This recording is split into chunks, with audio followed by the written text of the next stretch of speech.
The Gateway Arch in St. Louis was designed by Eero Saarinen and was constructed using the equation, so this equation here, which has a hyperbolic cosine for the central curve of the arch. So the central curve, the curve that kind of runs down the center of this, of the cross section, where x and y are measured in meters, and the absolute value of x is less than or equal to 91.2. So that's the domain here. Graph the central curve. So I graphed this in Desmos, and yeah, there we go. Pretty cool. You can see you don't want to go beyond x is less than 91.2 or x is greater than 91.2, because then it extends below ground level. Like, this is the general curve. What is the height of the arch at its center? So how do we find this value here? Well, we can use calculus. We know that the derivative at this point is going to be 0. And within the domain of this, and it looks like even outside the domain, this is going to be the only point that's going to have derivative equal to 0. So we won't have to worry about other points having derivative equal to 0. So let's find dy dx, set that equal to 0, and solve for, well, no, what we'll do is we'll find, well, wait, no, we don't have to, we just need to plug in x is equal to 0. I mean, unless, you know, it's a possibility that if we found dy dx, we set it equal to 0 and solved, we got some x that's really close to 0, but that's not, this is symmetric, right? So, okay, the height at its center is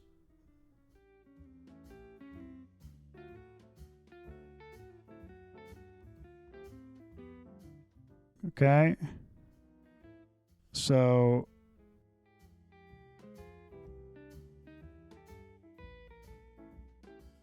hyperbolic cosine of 0 is equal to 1.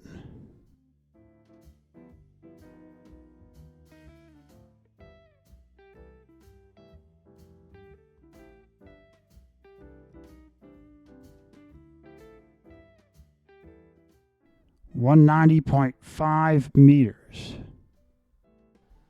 That's the height. At what points is the height 100 meters? Okay, so we need to solve, set the function equal to 100 and solve for x.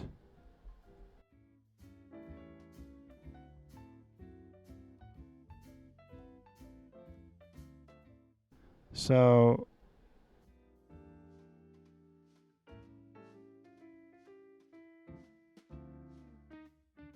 $100 minus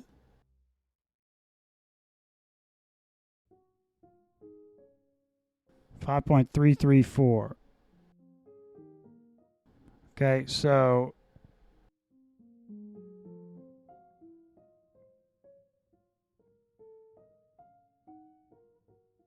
okay.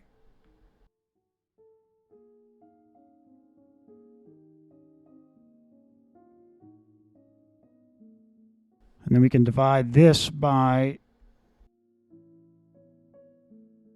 so 71.6. So if we go 71.6 or minus 71.6, where the height is 100 meters, that's these points here.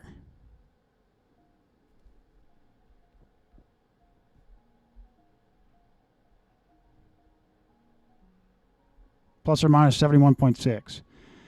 What is the slope of the arch at the points in part C? So we need to find dy dx. So we've got 0 minus 20.96 times, and then the derivative of hyperbolic cosine of x is just hyperbolic sine of x. So hyperbolic sine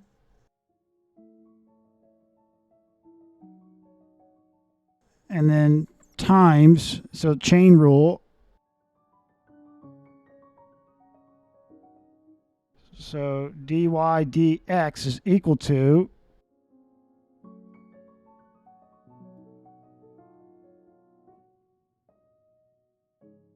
minus 0.69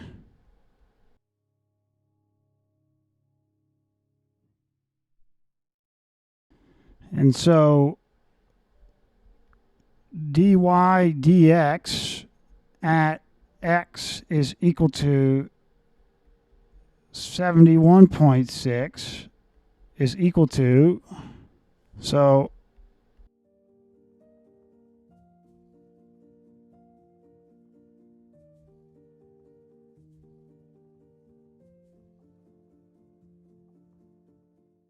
okay, so this with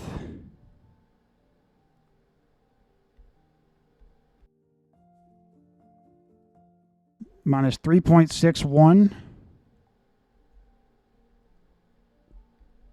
and the units are just meters per meter, so that it's unitless, and it is negative. That makes sense because we're at positive, x is equal to positive 71.6. It's negative, and then dy dx at x is equal to minus 71.6 is just going to be 3.61.